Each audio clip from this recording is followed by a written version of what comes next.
Hi friends, कैसे हैं आप सभी। आज मैं फिर आपके बीच उपस्थित हुआ हूं क्लास 10th के फिजिक्स का न्यूमेरिकल लेकर। उसके क्वेश्चंस को हल हम कैसे करते हैं। हमारा पहले लेसन का पूरा पढ़ाई कंप्लीट हो गया। अगर आप न्यूमेरिकल हल करना चाहते हैं तो सबसे पहले उनमें जो भी फॉर्मूला यानी सूत्र है उसे अच्छे से याद कर लें।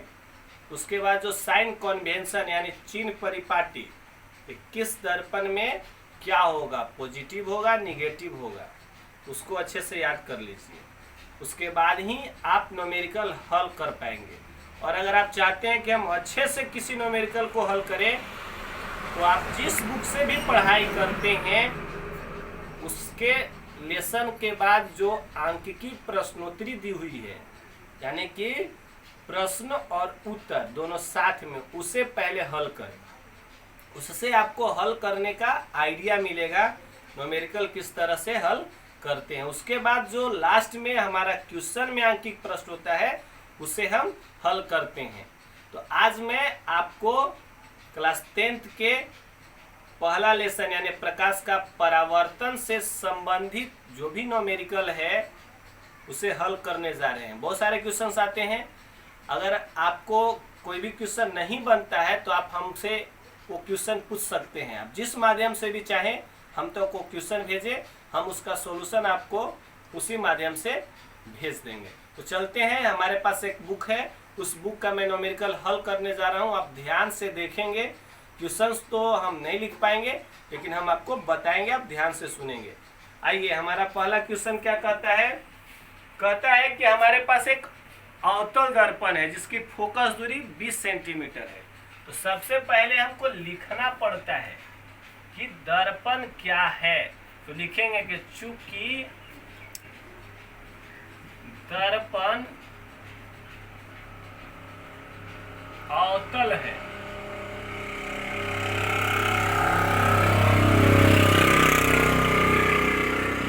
दर्पण अवतल है, इससे क्या होगा, हम जो चिन्ह परिपाटी यानी साइन कन्वेंशन लगाएंगे वो अवतल दर्पण वाला लगाएंगे। कह रहा है कि फोकस दूरी 20 सेंटीमीटर है, यानी फोकस दूरी को हम किससे सूचित करते हैं, एफ से। एफ बराबर -20 सेंटीमीटर। ऐसा क्यों? क्योंकि अवतल दर्पण का फोकस दूरी हमेशा ऋणात्मक होता है। नहीं तो आप जाके चिन्ह परिपाटी में देख सकते हैं।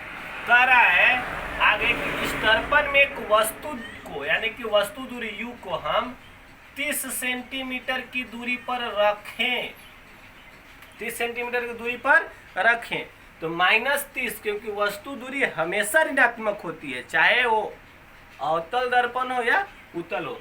कह रहा है प्रतिबिंब कहाँ बनेगी, यानी हमको पूछ रहा है कि भी आप बताइए कि एक अवतल दर्पण में यदि फोकस 20 सेंटीमीटर वस्तु दूरी 30 सेंटीमीटर हो तो प्रतिबिंब क्या होगी। तो कौन सा सूत्र लगेगा जो तीनों उसमें समाहित हो। तो हम लगाएंगे दर्पण सूत्र। आपको भी पता होगा दर्पण सूत्र क्या है।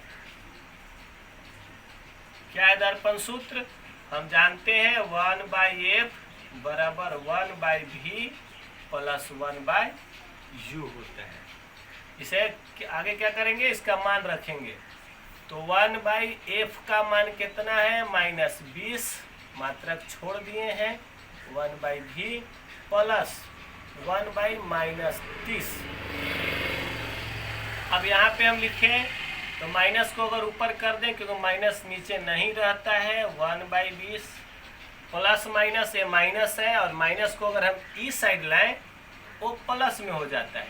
दो चिन्ह आप जानते हैं कि प्लस को जब प्लस से गुना करते हैं तो प्लस होता है, माइनस को जब माइनस से गुना करते हैं तो प्लस होता है, प्लस को यदि माइनस से गुना करें तो माइनस, और माइनस को यदि प्लस से गुना करें तो माइनस।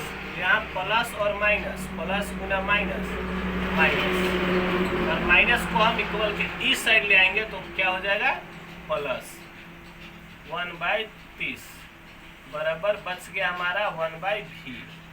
अब 1/v निकालना है तो 30 और 20 कैल्शियम लेंगे तो 60 होगा। 20 से इसमें भाग देंगे तो 3, लेकिन माइनस है तो -3 प्लस 30 दूना तो 2, उधर बच गया 1/v। यानी कि अगर हम घटाएं तो जानते हैं कि बड़ा में से छोटा घटता है, यानी कि -1/60 बराबर 1/v। तिरछा अगर हम क्रॉस मल्टीप्लाई करें तो v बराबर -60 सेंटीमीटर, यानी कि वस्तु दूरी -60 सेंटीमीटर का मतलब कह रहा है कि जिधर वस्तु होगी उधर ही प्रतिबिंब बनेगी। ये हमारा आंसर हो गया। -v में नहीं, मात्रक में जो मान होता है उसमें दिया जाता है। ठीक है। हमारा दूसरा क्वेश्चन क्या कहता है? कहता है कि एक अवतल दर्पण है। तो लिखना तो हमको जरूरी है, क्योंकि यही इंफॉर्मेशन देगा हमको कि हम कौन से चिन्ह परिपाटी का उपयोग करेंगे। पहले हम लिख लेते हैं कि हमारा दर्पण जो है से अवतल है। लिख लिए। अब क्या क्या इंफॉर्मेशन दे रहा है हमारा क्वेश्चन? कह रहा है कि 30 सेंटीमीटर की दूरी पर वस्तु का प्रतिबिंब दर्पण के पीछे 40 सेंटीमीटर पर बनता है, तो फोकस दूरी निकालिए। यानी कि यदि हम वस्तु को 30 सेंटीमीटर की दूरी पर रख दें तो प्रतिबिंब दर्पण के पीछे बनता है, यानी दर्पण के आगे नहीं बनता है, पीछे बनता है। तो पीछे बनने का मतलब है कि दूसरी साइड बनता है, यानी कि जो भी होगा प्लस 40 सेंटीमीटर। ऐसा क्यों? क्योंकि अगर पीछे बनने का मतलब है कि काल्पनिक बन रहा है और सीधा बन रहा है, और जब सामने बनता है तो हम माइनस में लेते हैं, लेकिन अगर पीछे की बात कर रहा है तो हम प्लस लेते हैं। और कह रहा है कि इसका फोकस क्या होगा, यानी फोकस दूरी निकालिए। तो वही सब हम सूत्र तो वही लगाएंगे।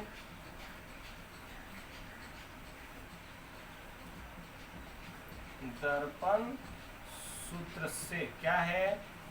1/f बराबर 1/v प्लस 1/u। 1/f हमको निकालना है, यानी 1/f को छोड़ दीजिए। 1/v 40 है, प्लस बटा में -30।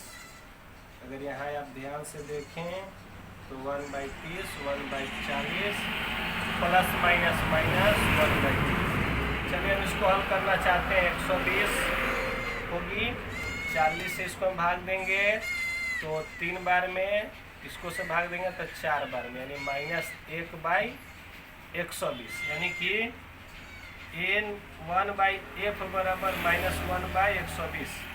अगर हम तिरछा तिरछी गुना कर दें तो हम जानते हैं कि 120 सेंटीमीटर होगी।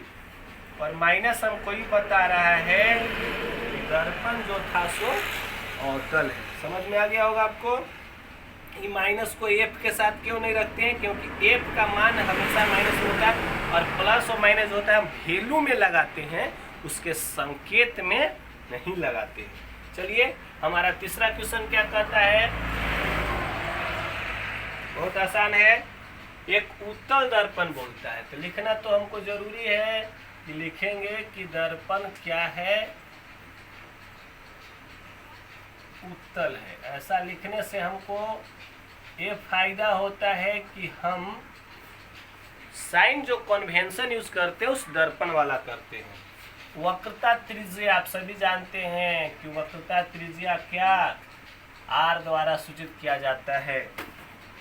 r बराबर दिया हुआ है 12 सेंटीमीटर, और दर्पण उत्तल है तो प्लस होगा, क्योंकि उत्तल दर्पण के वक्रता त्रिज्या और फोकस दूरी धनात्मक होते हैं। दर्पण से 12 सेंटीमीटर की दूरी पर वस्तु का प्रतिबिंब कहाँ होगा? यानी कि r इतना दिया है तो हमें f निकालना होगा। f बराबर वाट, u दिया हुआ है कितना? u तो हमेशा सभी का माइनस होता है, हमें v निकालना है, v बराबर वाट। तो चूंकि हम एफ बराबर जानते हैं, एफ बराबर होता है r/2 यानी कि +12/2 यानी कि हमारा आ गया +6 सेंटीमीटर। अब हमको एफ मिल गया, यू मिल गया, भी निकालना है, तो वही दर्पण सूत्र का हम यूज कर सकते हैं। दर्पण सूत्र से क्या है हमारा दर्पण सूत्र? 1/f बराबर 1/v प्लस 1/u। वैल्यू अगर हम रखें तो 1/f का +6 है, 1/v हमें ज्ञात करना नहीं है, -12। फिर से अगर यहाँ हम देखें तो 1 + 6 प्लस तो वही है 1/v प्लस माइनस क्या हो जाएगा? -1/12। अगर हम भी को छोड़ दें 1/12 को उस साइड ले जाए तो क्या होगा? 1/6 प्लस 1/12 1/v। फिर से अगर हम 6 और 12 को हल करें, एलसीएम लें तो 12, 6 दूना 12, 12 एकम 12 यानी कि 1/v।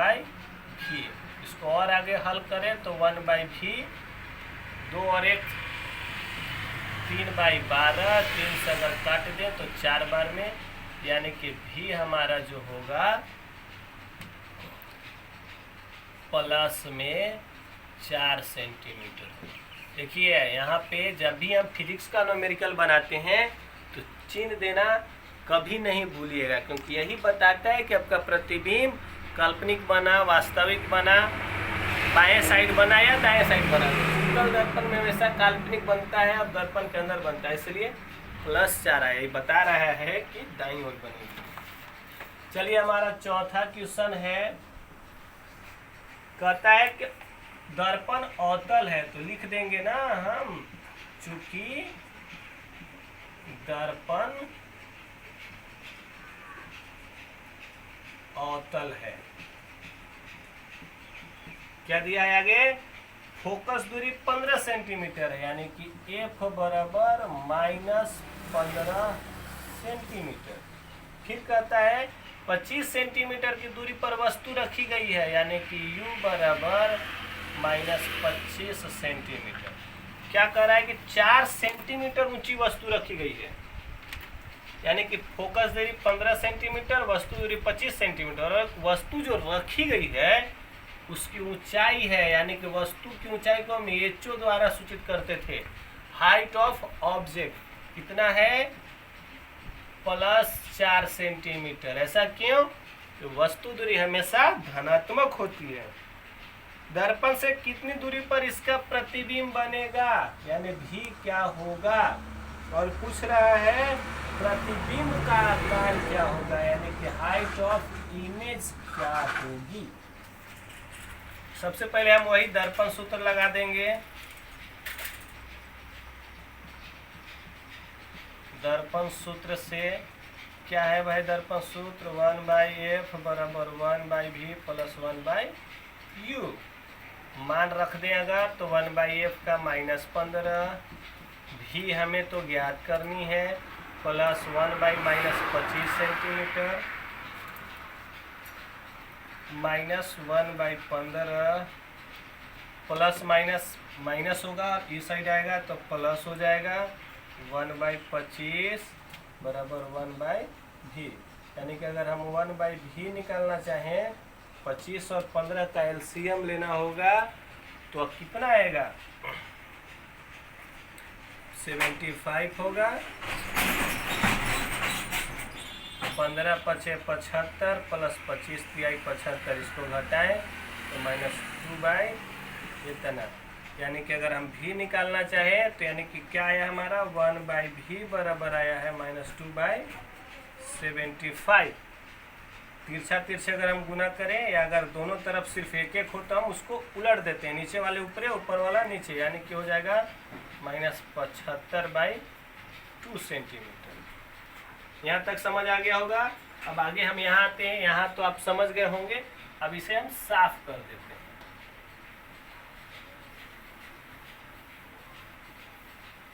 हमारा क्या क्या था? हमारा एफ था, यू था, एचओ था, भी निकालना था, एसआई निकालना था, तो हमें भी मिल गया। भी कितना होगा -75/2, या इसी को लिख सकते हैं -37.5 सेंटीमीटर, जो रूप में आंसर दिया हो। अब हमें निकालना है कि एचआई क्या होगी। तो हम क्या जानते हैं सूत्र, हम पढ़े हैं कि m बराबर होता है -v/u, और क्या m बराबर और पढ़े थे, m बराबर होता है HI/HO। तो माइनस v का मान कितना है, तो -75, एगो तो सूत्र से एगो मान से, बटा 2 तो नीचे आ जाएगा। u हमारा कितना है, तो -25 है। HI तो हमें ज्ञात करनी है, HO हमारा 4 दिया हुआ है। माइनस माइनस प्लस हो गया, इसको अगर गुना करें तो -50, काटे तो 25 से अगर काटें तो 25 दिया 75, 25 दूनी 50, दूसरे हम इधर काट सकते हैं, 2 दूना 4, यानी कि HI जो होगी, देखिए क्या होगी, सबसे पहले माइनस है तो माइनस ऊपर चला जाएगा, माइनस पहले लगेगी, और 3 और 2 गुना हो जाएंगे, यानी कि 3 और 2 6 सेंटीमीटर, यानी कि हमारा जो प्रतिबिंब की ऊंचाई होगी वो 6 सेंटीमीटर की होगी। और माइनस बताता है कि प्रतिबिंब जो है वास्तविक और उल्टा बनेगा। उल्टा बनेगा, माइनस का मतलब उल्टा बनेगा, और हम जानते हैं कि जो प्रतिबिंब उल्टा होता है वो रियल में वास्तविक होता है। अब आगे देखते हैं, फिर से अगर इसको आप समझना चाहें तो वीडियो को बार बार रिप्ले करें, और क्या करें कि इस न्यूमेरिकल को आप खुद से बनाएं, और जहां प्रॉब्लम हो आप वीडियो देखें, तो आप ज़्यादा इससे कॉन्फिडेंस प्राप्त कर पाएंगे। हमारा 5वां क्वेश्चन क्या कहता है, देखिए, कहता है एक अवतल दर्पण से, यानी कि दर्पण अवतल है तो लिखना पड़ेगा चूंकि दर्पण अवतल है। सबसे पहले दर्पण का इंफॉर्मेशन दीजिए, उसके बाद उसके क्वेश्चन को पढ़िए और क्या क्या है उसे निकालिए। कहता है 20 सेंटीमीटर की दूरी पर, यानी कि क्वेश्चन से पता चल रहा है कि u दिया है हमारा 20 सेंटीमीटर, हो गया। u सेंटीमीटर ऊंची एक वस्तु रखी गई है, वस्तु को बिंब भी कहा जाता है। बिंब मीन्स वस्तु, प्रतिबिंब माने उसका जो छाया बना, उसका जो दूसरा जो फोटोकॉपी बना, उसको प्रतिबिंब कहते हैं। कह रहा है कि HO जो है वो 2 सेंटीमीटर है, प्लस में, क्योंकि हमेशा वस्तु की ऊंचाई धनात्मक ही होती है, तो हमने धनात्मक लिया। दर्पण से 40 सेंटीमीटर के दूरी पर वास्तविक प्रतिबिंब प्राप्त होता है, यानी कि इस दर्पण से 40 सेंटीमीटर की दूरी पर वास्तविक प्रतिबिंब प्राप्त होता है, और वास्तविक प्रतिबिंब हमेशा ऋणात्मक होती है, इसलिए हमने क्वेश्चन में दिया था वास्तविक जब भी कहेगा आप माइनस लेंगे, ठीक है। 40 सेंटीमीटर की दूरी पर बनती है, दर्पण की फोकस दूरी निकालिए, यानी कह रहा है F क्या होगा, और कह रहा है कि प्रतिबिंब की ऊंचाई क्या होगी। एकदम सेम क्वेश्चन है आपका 5वां चौथे जैसा, आप हल कर सकते हैं। अगर नहीं तो देखिए हम आपको हल कर देते हैं दर्पण सूत्र से। ये सब अगर आप सब्जेक्टिव क्वेश्चन का जब हल कर रहे हो तो गिवन लिखना और ये सब लिखना जरूरी है, लेकिन अगर आप ऑब्जेक्टिव अगर क्वेश्चन का हल कर रहे हो तो आप जितना हो सके फास्ट कर सकते हैं और शॉर्ट में कर सकते हैं। क्या होता है हमारा दर्पण सूत्र, 1/f बराबर 1/v प्लस 1/u। हम मान रख देते हैं क्योंकि हमको f निकालना है, तो 1/v माइनस, तो माइनस हम ऊपर देते हैं, प्लस 1/, इसका भी माइनस ऊपर नीचे कहीं दे सकते हैं, माइनस, ठीक है। इसको और आगे ले जाते हैं, तो -1/40 प्लस माइनस तो माइनस हो जाएगा 1/20। चलिए फिर से 1/f लिख देते हैं, हम भूल न जाएं। 20 और 40 का एलसीएम अगर हम लें तो 40 होता है, 40 से 40 में भाग देंगे तो 1 हो जाएगा, माइनस है 20 से तो 2 बार में, यानी कि इसको अगर हम एक प्रकार के चिन्ह, ये सब चीज़ें तो आपको पता होनी चाहिए। सेम चीज़ है, जुड़ जाएंगे, यानी कि 3/40 होगा। यानी कि अगर हम एफ कहें तो अभी बता रहे थे कि सिंगल अगर ऊपर नीचे हो, प्लस या घटाव में कुछ भी नहीं हो, तो नीचे वाला ऊपर डायरेक्ट लिख सकते हैं, यानी कि हो जाएगा -40/3 सेंटीमीटर। समझ में आ गई। अब हमको बोल रहा है कि आप प्रतिबिंब की ऊंचाई निकालें। देखिए मैं यहीं पे हल कर देता हूं आपका। चूंकि m बराबर होता है -v/u और m बराबर एक और सूत्र हम प्राप्त किए थे hi/ho, यानी -v/u। अब इसका मान रखते हैं। hi तो हमको नहीं पता, छोड़ दिए। ho पता है, 2 - v हमारा दिया हुआ था -40। ऐसा क्यों?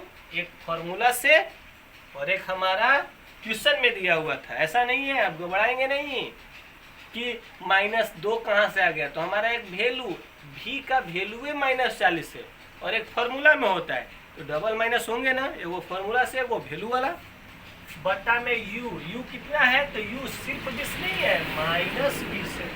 हमको लिखना जरूरी। चलिए इसी को हल करते हैं।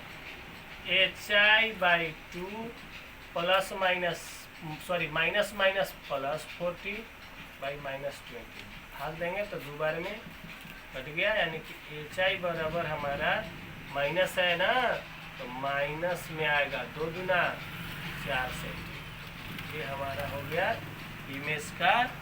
ये हम आपको मिटा देते हैं ताकि आप अच्छे से समझ सकें कि हमारा सोल्यूशन इधर है।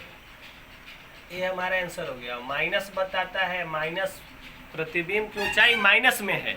इसका मतलब क्या बताता है कि प्रतिबिंब जो है वास्तविक है और वास्तविक होगी तो उल्टा होगी। आज का इतना ही। आज हमने 5 न्यूमेरिकल आपको बताए। अगले वीडियो में हम इसके और आगे के क्वेश्चन को हल करेंगे। और यहाँ तक अगर आपको प्रॉब्लम है तो आप इस तरह क्वेश्चन को हल कीजिए और जो प्रॉब्लम है वो हमसे शेयर कीजिए। आज के लिए इतना ही। धन्यवाद।